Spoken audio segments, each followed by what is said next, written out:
ओम विष्णु च विगम वासुदेवाय धीमहि तन्नो विष्णु प्रचोदयात्। हरे कृष्णा। ओम नमो भगवते वासुदेवाय नमः। बोलिए बृहस्पति भगवान की जय। ओम बृहस्पते नमः। साथियों, अग्नि पुराण में वर्णित भगवान बृहस्पति की स्तुति करते हुए कथा सुनते हैं। हे गुरु बृहस्पति, आप तीनों लोकों में पूज्य हैं। आप दयालु सौम्य स्वरूप सोने के समान बहुमूल्य हैं। आप धन्य हैं। पुत्र प्रदान करने माँ तारा के पति अंगिरा के पुत्र हैं। आप वेदों के ज्ञाता पिता माँ हैं। आपको मेरा बारंबार प्रणाम है।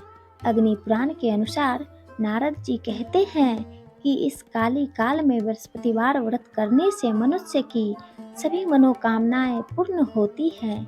बृहस्पतिवार के दिन जो भी साधक इस व्रत को करते हैं तथा व्रत कथा का श्रवण करके अपने सुख समृद्धि की कामना करते हैं तो देव गुरु बृहस्पति भगवान प्रसन्न होकर व्रतकर्ता को विद्या, बुद्धि, धन, धान्य और पुत्र पौत्र आदि से संपन्न करके उनके सभी मनोरथ पूर्ण करते हैं।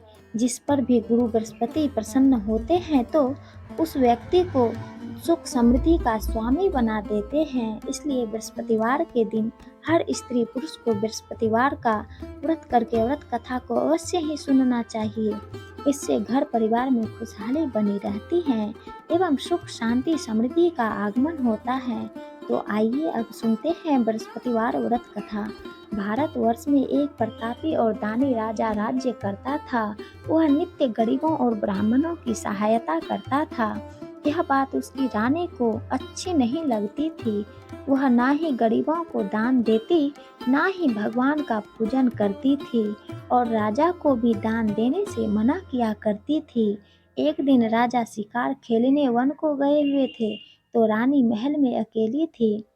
उसी समय बृहस्पति देव साधु वेश में राजा के महल में भिक्षा मांगने के लिए गए और भिक्षा मांगी। रानी ने भिक्षा देने से इनकार किया और कहा, हे साधु महाराज, मैं तो दान पुण्य से तंग आ गई हूँ। मेरा पति सारा धन लुटाते रहते हैं। मेरी इच्छा है कि हमारा धन नष्ट हो जाए, फिर ना रहेगी बांस ना बाजेगी बांसुरी। साधु महाराज ने कहा, देवी तुम तो बड़ी विचित्र हो। धन व संतान तो सभी चाहते हैं, पुत्र और लक्ष्मी तो पापी के घर भी होना चाहिए। यदि तुम्हारे पास अधिक धन है तो भूखों को भोजन दो, प्यासों के लिए प्याऊ बनवाओ, मुसाफिरों के लिए धर्मशालाएं खुलवाओ। जो निर्धन अपनी कुमारी कन्याओं का विवाह नहीं कर सकते उनका विवाह कराओ। ऐसे और कई काम हैं जिनके करने से तुम्हारा यश लोक परलोक में फैलेगा।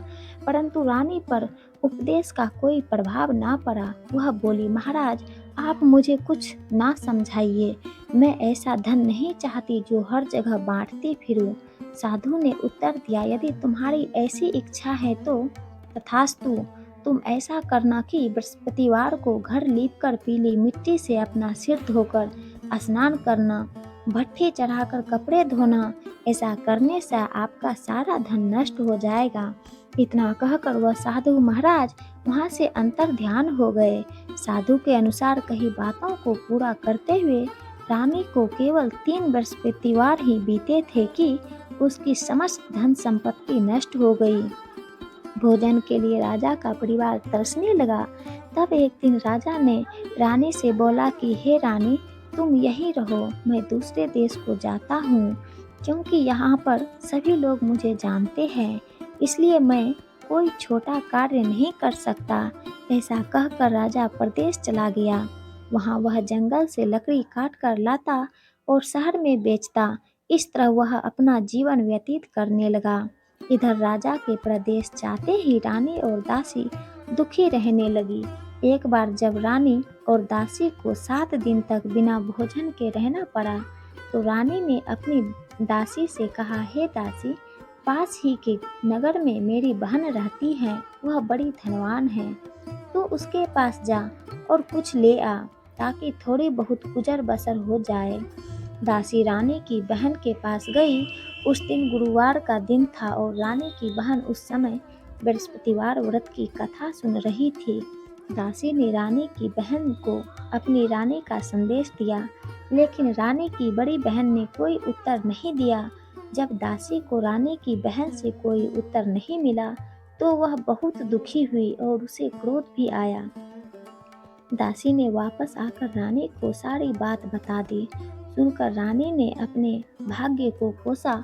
उधर रानी की बहन ने सोचा कि मेरी बहन की दासी आई थी, परंतु मैं उससे नहीं बोली, इससे वह बहुत दुखी हुई होगी। कथा सुनकर और पूजन समाप्त करके वह अपनी बहन के घर आ गई और कहने लगी, हे बहन, मैं बृहस्पतिवार का व्रत कर रही थी। तुम्हारी दासी मेरे घर आई थी, परंतु जब तक कथा होती है तब तक ना तो उठते हैं और ना ही बोलते हैं, इसलिए मैं नहीं बोली। कहो दासी, क्यों गई थी? रानी बोली, बहन, तुमसे क्या छिपाऊं, हमारे घर में खाने तक को अनाज नहीं था। ऐसा कहते कहते रानी की आंखें भर आई। उसने दासी समेत पिछले 7 दिनों से भूखे रहने तक की बात अपनी बहन को विस्तार पूर्वक सुना दी। रानी की बहन बोली, देखो बहन, भगवान बृहस्पति देव सबकी मनोकामना पूर्ण करते हैं। देखो, शायद तुम्हारे घर में अनाज रखा हो। पहले तो रानी को विश्वास नहीं हुआ, पर बहन के आग्रह करने पर उसने अपनी दासी को अंदर भेजा तो उसे सचमुच अनाज से भरा एक घड़ा मिल गया। यह देखकर दासी को बड़ी हैरानी हुई। दासी रानी से कहने लगी, हे रानी, जब हमको भोजन नहीं मिलता तो हम व्रत ही तो करते हैं, इसलिए क्यों ना इनसे व्रत और कथा की विधि पूछ ली जाए ताकि हम भी व्रत कर सकें। तब रानी ने अपनी बहन से बृहस्पतिवार व्रत के बारे में पूछा। उसकी बहन ने बताया, बृहस्पतिवार के दिन व्रत में चने की दाल और मुनक्का से विष्णु भगवान का केले की जड़ में पूजन करें तथा दीपक जलाएं, व्रत कथा सुनें और पीला भोजन ही करें। इससे बृहस्पति देव प्रसन्न होते हैं। व्रत और पूजन विधि बताकर रानी की बहन अपने घर को लौट गई। 7 दिन के बाद जब गुरुवार आया तो रानी और दासी ने व्रत रखा। घुड़साल में जाकर चना और गुड़ ले आई। फिर उससे केले की जड़ तथा विष्णु भगवान का पूजन किया। अब पीली भोजन कहाँ से आए, इस बात को लेकर दोनों बहुत दुखी हो चुकी थी, क्योंकि उन्होंने व्रत रखा था, इसलिए बृहस्पति देव उनसे प्रसन्न थे। इसलिए वे एक साधारण व्यक्ति का रूप धारण कर 2 थालों में सुंदर पीला भोजन दासी को दे गए। भोजन पाकर दासी प्रसन्न हुई और फिर रानी के साथ मिलकर भोजन ग्रहण किया। उसके बाद वे सभी गुरुवार को व्रत और पूजन करने लगी। बृहस्पति देव भगवान की कृपा से उनके पास फिर से धन धान्य संपत्ति आ गई, परंतु रानी फिर से पहले की तरह आलस्य करने लगी। तब दासी बोली, देखो रानी, तुम पहले भी इसी प्रकार आलस्य करती थी। तुम्हें धन रखने में कष्ट होता था, इस कारण सभी धन नष्ट हो गया, और अब जब भगवान बृहस्पति की कृपा से धन मिला है तो तुम्हें फिर से आलस्य होता है। रानी को समझाते हुए दासी कहती है कि बड़ी मुसीबतों के बाद हमने यह धन पाया है, इसलिए हमें दान पुण्य करना चाहिए, भूखे मनुष्यों को भोजन कराना चाहिए और धन को शुभ कार्यों में खर्च करना चाहिए, जिससे तुम्हारे कुल का यश बढ़ेगा, स्वर्ग की प्राप्ति होगी और पितृ प्रसन्न होंगे। दासी की बात मानकर रानी अपना धन शुभ कार्यों में खर्च करने लगी, जिससे पूरे नगर में उसका यश फैलने लगा। बृहस्पतिवार व्रत कथा के बाद श्रद्धा के साथ आरती की जानी चाहिए। इसके बाद प्रसाद बांटकर उसे ग्रहण करना चाहिए। एक दिन राजा दुखी होकर जंगल में एक पेड़ के नीचे आसन जमाकर बैठ गया। वह अपनी दशा को याद करके व्याकुल होने लगा। बृहस्पतिवार का दिन था। एकाएक उसने देखा कि निर्जन वन में एक साधु प्रकट हुए। वह साधु वेश में स्वयं बृहस्पति देवता थे। लकड़हारे के सामने आकर बोले, हे लकड़हारे, इस सुनसान जंगल में तू चिंता मग्न क्यों बैठा है? लकड़हारे ने दोनों हाथ जोड़कर प्रणाम किया और उत्तर दिया, महात्मा जी, आप सब कुछ जानते हैं। मैं क्या कहूँ, यह कहकर रोने लगा और साधु को अपनी आत्मकथा सुनाई। महात्मा जी ने कहा, तुम्हारी स्त्री ने बृहस्पतिवार के दिन बृहस्पति भगवान का निरादर किया है, जिसके कारण रुष्ट होकर उन्होंने तुम्हारी यह दशा कर दी। अब तुम चिंता को दूर करके मेरे कहने पर चलो, तो तुम्हारे सब कष्ट दूर हो जाएंगे और भगवान पहले से भी अधिक संपत्ति देंगे। तुम बृहस्पतिवार के दिन कथा किया करो, 2 पैसे के चने मुनक्का लाकर उसका प्रसाद बनवाओ और शुद्ध जल से लोटे में शक्कर मिलाकर अमृत तैयार करो। कथा के पश्चात अपने सारे परिवार और सुनने वाले प्रेमियों में अमृत व प्रसाद बांटकर आप भी ग्रहण करो। ऐसा करने से भगवान तुम्हारी सभी मनोकामनाएं पूरी करेंगे। साधु के ऐसे वचन सुनकर लकड़हारे बोला, हे प्रभु, मुझे लकड़ी बेचकर इतना पैसा नहीं मिलता जिससे भोजन के उपरांत कुछ बचा सकूं। मैंने रात्रि में अपनी स्त्री को व्याकुल देखा है। मेरे पास कुछ भी नहीं है जिससे मैं उसकी खबर मंगा सकूं। साधु ने कहा, हे लकड़हारे, तुम किसी बात की चिंता मत करो। बृहस्पति के दिन तुम रोजाना की तरह लकड़ियां लेकर शहर को जाओ। तुमको रोज से 2 गुना धन प्राप्त होगा, जिससे तुम भली भांति भोजन कर लोगे तथा बृहस्पति देव की पूजा का सामान भी आ जाएगा। इतना कहकर साधु अंतर्ध्यान हो गए। धीरे धीरे समय व्यतीत होने पर फिर वही बृहस्पतिवार का दिन आया। लकड़हारा जंगल से लकड़ी काटकर किसी शहर में बेचने गया। उसे उस दिन और दिन से अधिक पैसा मिला। राजा ने चना गुड़ आदि लाकर गुरुवार का व्रत किया। उस दिन से उसके सभी क्लेश दूर हो गए, परंतु जब दोबारा गुरुवार का दिन आया तो बृहस्पतिवार का व्रत करना भूल गया। इस कारण बृहस्पति भगवान नाराज हो गए। उस दिन उस नगर के राजा ने विशाल यज्ञ का आयोजन किया था तथा शहर में यह घोषणा करा दी कि कोई भी मनुष्य अपने घर में भोजन ना बनावे, न आग जलावे। समस्त जनता मेरे यहाँ भोजन करने आवे। इस आज्ञा को जो ना मानेगा उसे फांसी की सजा दी जाएगी। इस तरह की घोषणा संपूर्ण नगर में करवा दी गई। राजा की आज्ञा अनुसार शहर के सभी लोग भोजन करने गए, लेकिन लकड़हारा कुछ देर से पहुंचा, इसलिए राजा उसको अपने साथ घर लिवा ले गए और ले जाकर भोजन करा रहे थे तो रानी की दृष्टि उस खूंटी पर पड़ी जिस पर उसका हार लटका हुआ था। वह वहां पर दिखाई नहीं दिया। रानी ने निश्चय किया कि मेरा हार इस मनुष्य ने चुरा लिया है। उसी समय सिपाहियों को बुलवाकर उसको कारागार में डलवा दिया। जब लकड़हारा कारागार में पहुंच गया और बहुत दुखी होकर विचार करने लगा कि ना जाने कौन से पूर्व जन्म के कर्म से मुझे यह दुख प्राप्त हुआ है, और उसी साधु को याद करने लगा जो कि जंगल में मिला था। उसी समय बृहस्पति देव साधु के रूप में प्रकट हुए और उसकी दशा को देखकर कहने लगे, अरे मूर्ख, तूने बृहस्पति देव की कथा नहीं करी, इसी कारण तुझे दुख प्राप्त हुआ है। अब चिंता मत कर। बृहस्पतिवार के दिन कारागार के दरवाजे पर 4 पैसे पड़े मिलेंगे।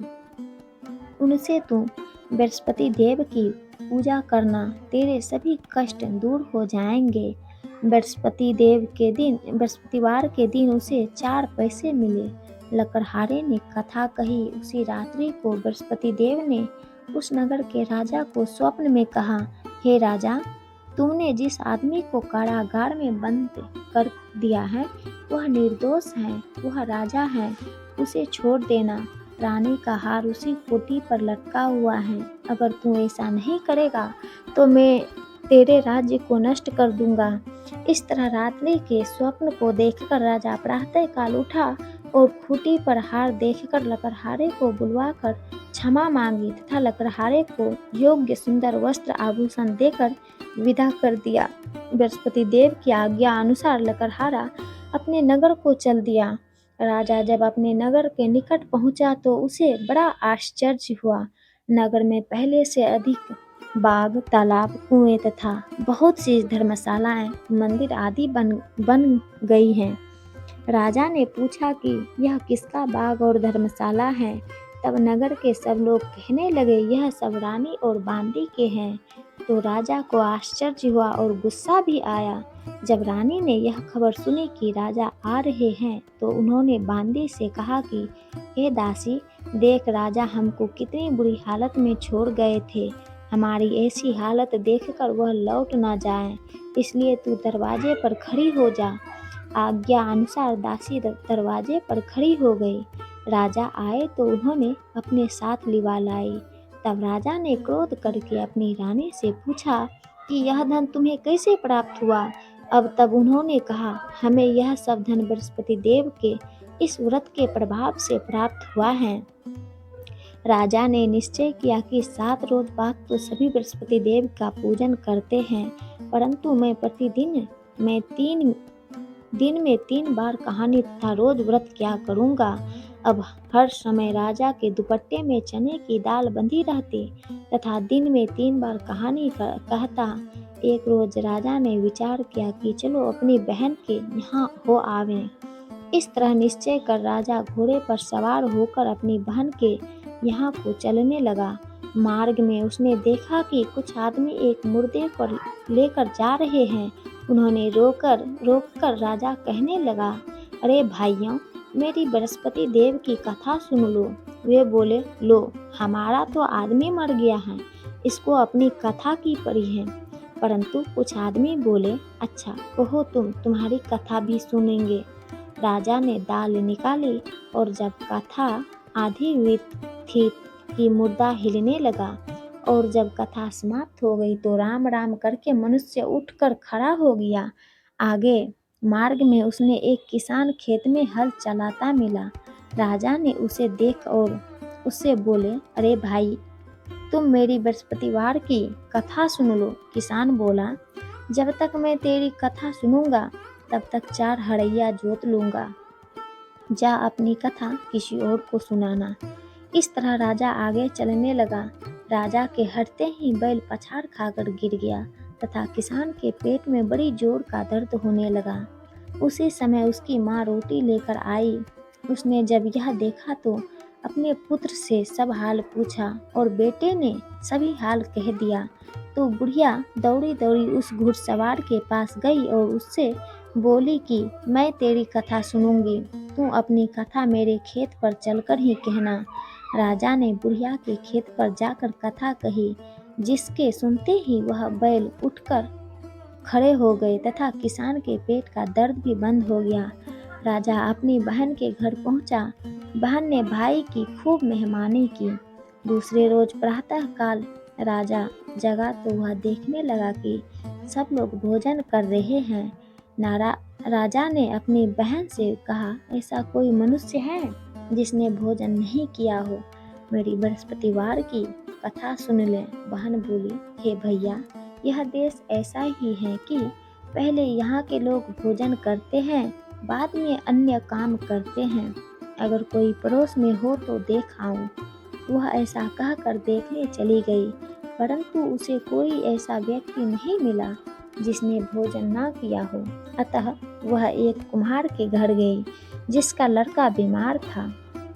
उसे मालूम हुआ कि उनके यहाँ 3 रोज से किसी ने भोजन नहीं किया है। रानी ने अपने भाई की कथा सुनने के लिए कुम्हार से कहा। वह तैयार हो गया। राजा ने जाकर बृहस्पतिवार की कथा कही, जिसको सुनकर उसका लड़का ठीक हो गया। अब तो राजा की प्रशंसा होने लगी। एक रोज राजा ने अपनी बहन से कहा कि हे बहन, हम अपने घर को जाएंगे, तुम भी तैयार हो जाओ। राजा की बहन ने अपनी सास से कहा। सास ने कहा, हाँ चली जा, परंतु अपने लड़कों को मत ले जाना, क्योंकि तेरे भाई को कोई औलाद नहीं है। बहन ने अपने भाई से कहा, हे भैया, मैं तो चलूंगी, पर कोई बालक नहीं जाएगा। राजा बोला, जब कोई बालक ही नहीं चलेगा, तब तुम ही क्या करेगी। बड़ी दुखी मन से राजा अपने नगर को लौट आया। राजा ने अपनी रानी से कहा, हम निर्वंशी हैं, हमारा मुंह देखने का धर्म नहीं है। और कुछ भोजन आदि नहीं किया। रानी बोली, हे प्रभु, बृहस्पति देव ने हमें सब कुछ दिया है, वह हमें औलाद भी देंगे। उसी रात को बृहस्पति देव ने राजा से स्वप्न में कहा, हे राजा, उठ, सभी सोच त्याग दे, तेरी रानी गर्भ से है। राजा की यह बात सुनकर बड़ी खुशी हुई। 9वें महीने में उसके गर्भ से एक सुंदर पुत्र पैदा हुआ। तब राजा बोला, हे रानी, स्त्री बिना भोजन किए रह सकती है, पर बिना कहे नहीं रह सकती। जब मेरी बहन आवे, तुम उससे कुछ नहीं कहना, मत मत कहना। रानी ने सुनकर हाँ कर दिया। जब राजा की बहन यहाँ शुभ समाचार सुना तो वह बहुत खुश हुई तथा बधाई लेकर अपने भाई के यहाँ आई। तभी रानी ने कहा, घोड़ा चढ़कर तो नहीं आई, गधा चढ़ी आई। राजा की बहन बोली, भाभी, मैं इसी प्रकार ना कहती तो तुम्हें औलाद कैसे मिलती। बृहस्पति देव ऐसे ही हैं, जैसे जिसकी मन में कामनाएं हैं सभी को पूर्ण करते हैं। जो सद्भावना पूर्वक बृहस्पतिवार का व्रत करता है एवं कथा पढ़ता है अथवा सुनता है, दूसरों को सुनाता है, बृहस्पति देव उसकी सभी मनोकामनाएं पूर्ण करते हैं। बोलिए बृहस्पति भगवान की जय। जय बृहस्पति देवा, ओम जय बृहस्पति देवा। छिन छिन भोग लगाऊं कदली फल मेवा। ओम जय बृहस्पति देवा, जय बृहस्पति देवा। तुम पूर्ण परमात्मा, तुम अंतर्यामी, जगत पिता जगदीश्वर, तुम सबके स्वामी। ओम जय बृहस्पति देवा, जय बृहस्पति देवा। चरणामृत निज निर्मल सब पातक हरता, सकल मनोरथ दायक कृपा करो भरता। ओम जय बृहस्पति देवा, जय बृहस्पति देवा। तन मन धन अर्पण कर जो जन शरण पड़े, प्रभु प्रकट तब होकर आकर उद्धार करे। ओम जय बृहस्पति देवा, जय बृहस्पति देवा। दीन दयाल दयानिधि भक्तन हितकारी, पाप दोष सब हरता भव बंधन हारी। ओम जय बृहस्पति देवा, जय बृहस्पति देवा। सकल मनोरथ दायक सब संशय हारी, विषय विकार मिटाओ संतन सुखकारी।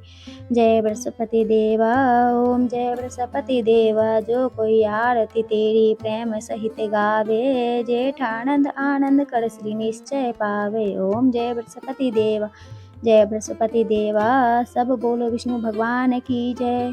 बोलिए बृहस्पति देव भगवान